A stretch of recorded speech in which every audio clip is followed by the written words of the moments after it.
knowledge shall increase. The Bible is a book full of prophets, and if you look from the book of Genesis right through the book of Revelation, you will struggle to find a prophet like Daniel. Daniel is a prophet like no other. He is one of the 5 prophets who are described as the major prophets in the Bible.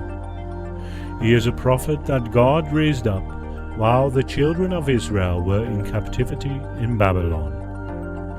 God revealed strange and unusual things to Daniel. Strange and unusual things that we can see happen in our world today. Today we are going to focus on Daniel 12, verse 4.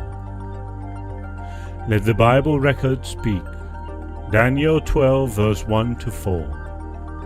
And at that time shall Michael stand up, the great prince, which standeth for the children of thy people.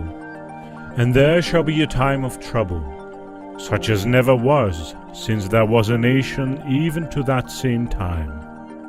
And at that time thy people shall be delivered, every one that shall be found written in the book. And many of them that sleep in the dust of the earth shall awake, some to everlasting life, and some to shame and everlasting contempt.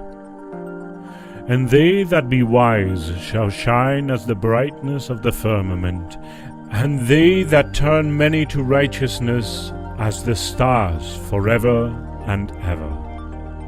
But thou, O Daniel, shut up the words and seal the book, even to the time of the end. Many shall run to and fro, and knowledge shall be increased. There are different explanations given by Bible commentaries for Daniel 12 verse 4, and all seem to have some validity. All the interpretations have extremely valid points. The purpose of this sermon is to present the 2 major interpretations and then leave you to reach your own conclusion as to which one you agree with most. The first interpretation is that people will travel in the end time with more sophisticated technology, such as using jets, buses, trains, or the ship. There would be different means of transportation that would be fast. People will use these to move from one place to another, and an increase in knowledge signifies technology growing. Realizing that the context refers to the time of, or close to, the Great Tribulation, verse 1, and the first interpretation of this verse is that there will be a general increase in the knowledge of mankind. In other words, there will be an explosion of knowledge.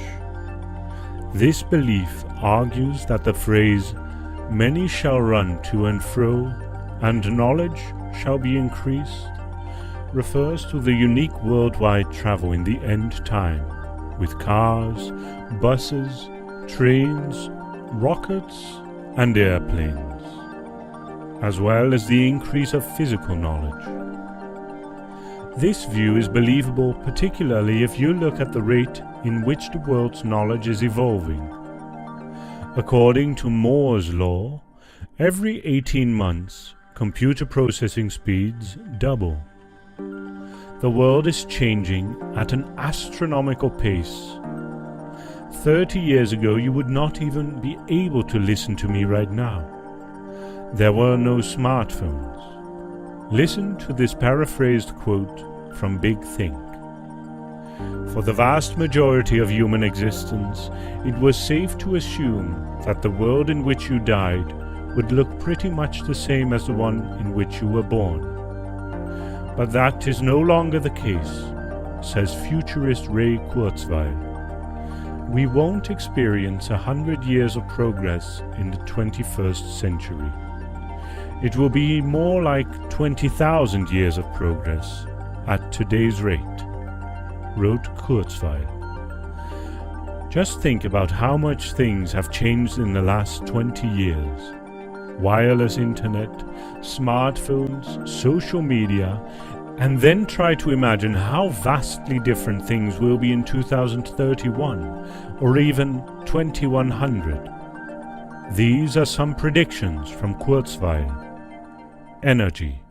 Solar power, which relies on nanotechnology, will be cheap enough and powerful enough to power the entire world within 20 years, says Kurzweil.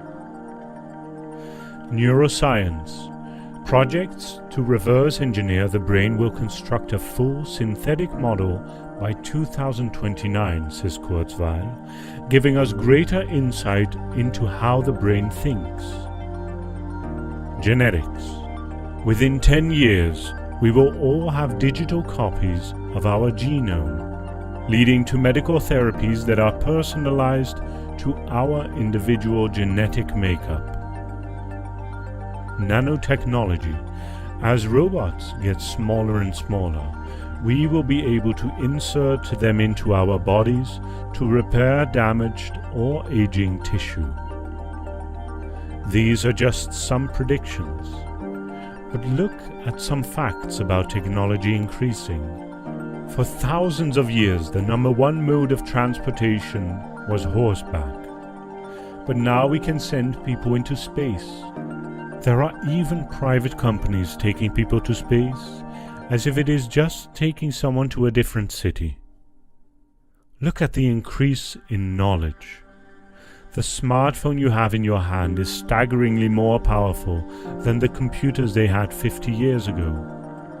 The first computers ever made used to fill up a whole room, but your smartphone that fits in your pocket has more computing power than those computers.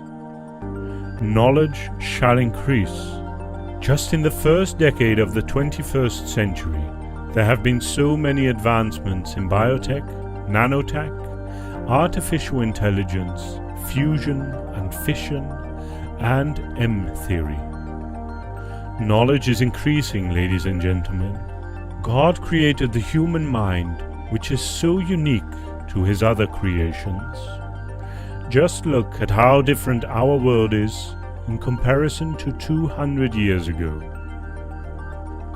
The second interpretation is supported by commentaries and Bible school who hold the position that Daniel 12 verse 4 is not referencing travel and physical knowledge, but is actually referencing the search of the scriptures and the gaining of spiritual knowledge. This view holds the perspective that people will go to and fro in the scriptures, searching them continuously to see whether the things are so, and as a result, there will be increase in knowledge. The Jamieson Fausset Brown Bible commentary agrees with this perspective and states that the phrase "run to and fro," found in Daniel 12 verse 4, is not referring to the modern rapidity of transportation as some think, nor is it referring to Christian missionaries going about to preach the gospel to the world at large, which the context scarcely admits.